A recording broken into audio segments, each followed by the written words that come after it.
Today, we're going to unpack an official government report that gets into a really dark chapter of Sri Lankan history. It's a time when state power was allegedly used not to protect its citizens, but to terrorize them. We are diving deep into the official findings of the Batalanda Commission. And it really all boils down to this one pretty shocking question. What happens when a seemingly ordinary government housing complex gets turned into an officially investigated torture chamber? The stakes here, they just couldn't be higher. This quote is pulled directly from the Commission's final report. It's the plea of a victim named Earl Suggy Pereira. Let that sink in for a second. It's just a chilling reminder of the very real human horror at the absolute heart of this investigation.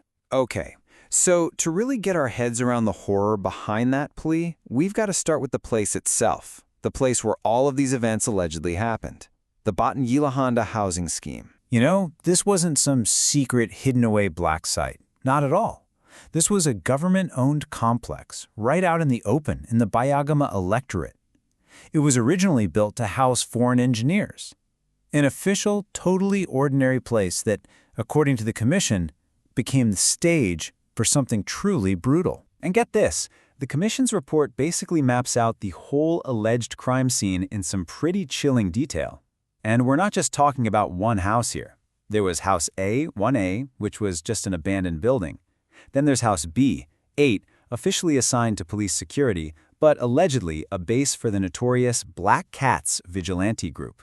And then even House B2, which at the time served as an office for the area's Member of Parliament, Minister Ranil Wickremesinghe. Right, but none of this happened in a vacuum. You can't just look at Batalanda in isolation.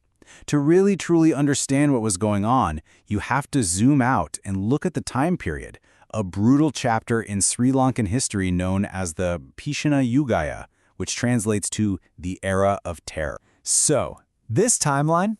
Wow, it really shows you just how quickly things spiraled into total chaos. After the JVP political party was banned back in '83, you had this resentment just simmering. Then in 1987, the Indo-Sri Lanka Peace Accord was like lighting a match, and it triggered a violent JVP insurgency.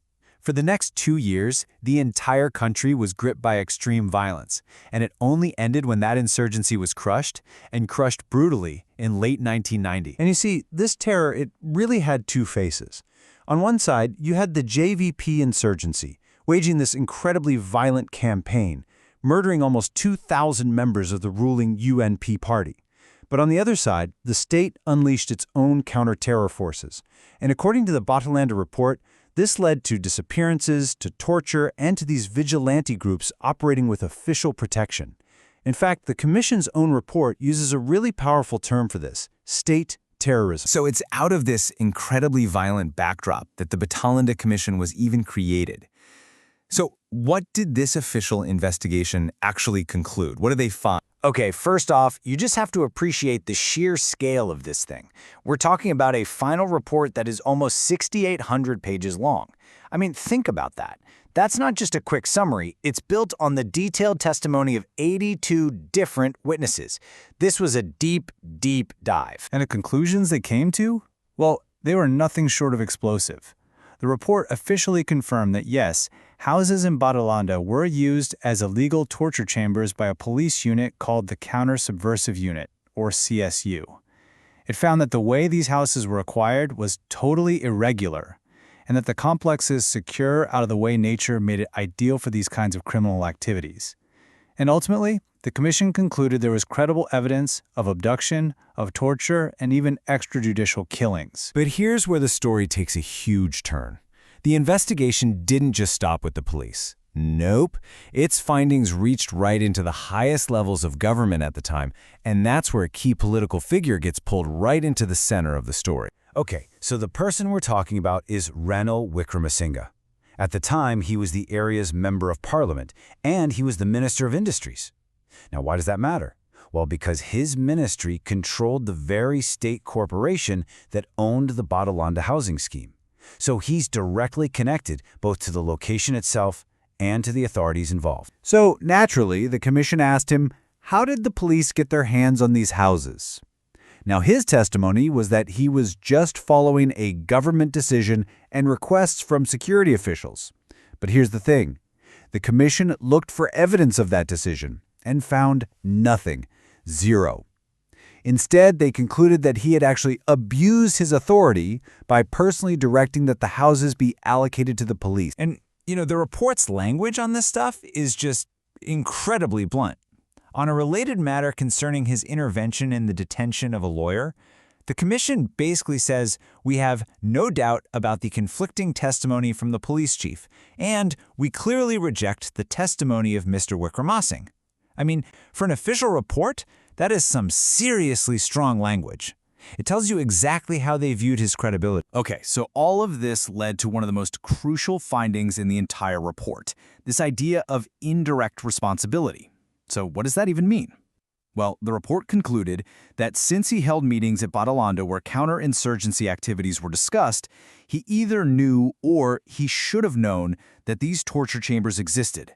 And because he didn't do anything to stop it, even though he had the power to, in the commission's eyes, that made him indirectly responsible for what happened there. So, you've got this massive, damning, almost 7,000-page report. It's published. What happens next? Well, the answer to that question, it reveals the report's true and, honestly, its most troubling legacy. Just look at the aftermath here. The contrast is just stark. The police officer who allegedly ran the whole operation, he fled the country and just vanished. Other officers who were implicated, well, many of them reportedly got promotions and pensions. And Ranil Wickramasinghe, his political career thrived. He went on to become prime minister 6 times, and later, president. And the victims, the very people whose testimony filled those thousands of pages, for them and their families, there was no justice. And here's what makes this whole thing so significant. The Batalanda Commission, it was a one-off. According to the source material, it's the only presidential commission from that entire era that was set up to investigate crimes where a political leader was so directly implicated. It was really the one and only shot at accountability. So all of this, it just leaves us with a really tough question, right? You have an official, state-sanctioned investigation. It meticulously details torture, murder, and the abuse of power. It points fingers, and it names names. But when a process like that results in absolutely zero accountability for the powerful, what does that really say about the meaning of justice?